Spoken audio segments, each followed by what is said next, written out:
Question है coding decoding का। यहाँ पर प्रश्न में संख्याओं में संबंध दिया हुआ है। आइए हम यहाँ पर समझते हैं कि प्रश्न में क्या दिया हुआ है। प्रश्न में लिखा हुआ है 2 गुणा 8 गुणा 1 बराबर 81 होता है। 3 गुणा 2 गुणा 1 बराबर 27 होता है और हमें ज्ञात करना है कि 4 गुणा 1 गुणा 4 बराबर क्या होगा। तो आइए सबसे पहले तो यहाँ पर पैटर्न को ही समझते हैं। अगर यहाँ पर 2 गुणा 8 गुणा 1 को हल किया जाए तो कितना आएगा। 2 गुणा 8 करेंगे तो कितना आएगा, 16 आएगा और 16 का गुणा 1 से किया जाएगा तो 16 ही आएगा। लेकिन यहाँ पर तो बराबर में 81 लिखा हुआ है, तो यहाँ पर हमें गुणा तो करना नहीं है, लेकिन हमें यहाँ पर ये समझना है कि इन तीनों संख्याओं के द्वारा, यानी कि यहाँ पर 3 संख्याएं हैं ना, 2 है, 8 है, 1 है, तो इन तीनों संख्याओं के द्वारा किस प्रकार हम 81 को लेकर आ सकते हैं, तो यहाँ पर यही समझना जरूरी है। तो आइए अब हम यहाँ पर समझते हैं। आप देखिए यहाँ पर ये 2 अंक लिखे हुए 8 है और 1 है। इन दोनों संख्याओं को तो हमें जोड़ना है। अगर 8 और 1 को जोड़ा जाता है ना तो कितना आता है, 9 आता है। और फिर आप ये देखिए कि यहाँ पर जो पहली संख्या है वो क्या है, 2। तो हमें क्या करना है, उस 2 को हमें घात में लिखना है। तो 9 की घात 2 कितना होगा, 81 होगा।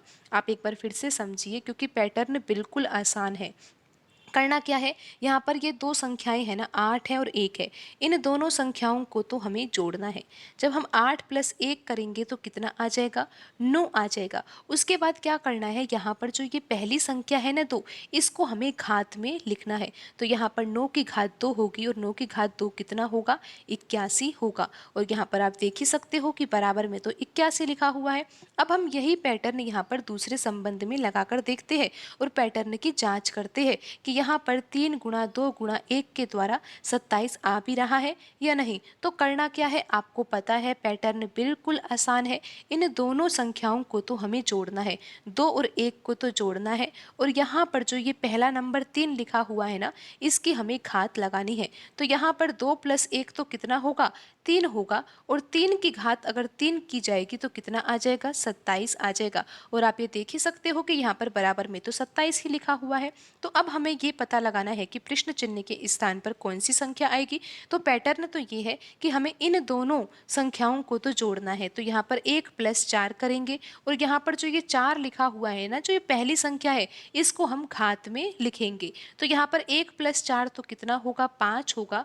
और 5 की घात 4 कितना होता है, ये तो आपको पता है कि 5 की घात 4 तो 625 होता है। तो 625 यहाँ पर कौन से ऑप्शन में लिखा हुआ है, यहाँ पर ऑप्शन डी सही होगा।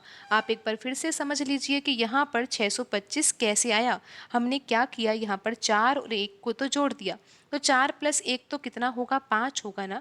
लेकिन यहाँ पर जो ये पहला नंबर 4 लिखा हुआ है ना, इसको यहाँ पर घात में लिखना है। तो 4 + 1 तो 5 होगा और 5 की घात 4 कितना होता है, ये आपको पता है कि ये तो 625 के बराबर होता है।